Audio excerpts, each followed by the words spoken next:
কালকে রাত্রে কোথায় ছিলি তুই? সুমনদের বাড়ি গেছি মা, বই পড়তে। একদম মিথ্যা কথা বলবি না। সত্যি বলছি মা, তুমি বিশ্বাস না করলে সুমনকে ফোন করো। আচ্ছা, সুমন মানে সবসময় সত্যি কথা বলে না? হ্যাঁ মা, ও সবসময় সত্যি কথা বলে আর তোমাকে সম্মানও করে। দাঁড়া, ওকে আমি এখনই ফোন করে জিজ্ঞাসা করছি। Hello hello. হ্যালো সুমন, আমি তোমার মাধবী আন্টি বলছি, সাহেবের মা। হ্যাঁ আন্টি নমস্কার, আমার প্রণাম নিও। হ্যাঁ হ্যাঁ ঠিক আছে। হ্যাঁ বলো। আমি তো সাহেবকে ফোন করছি, ও তো ফোন উঠাচ্ছে না। তুমি কি জানো ও কোথায়?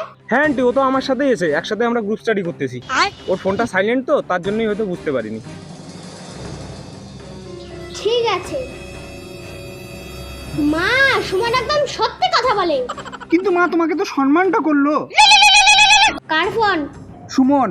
স্পিকারে দিয়ে কথা বল। হ্যালো। ভাই তোর মাকে তো পুরো গাধা বানাই দিলাম রে।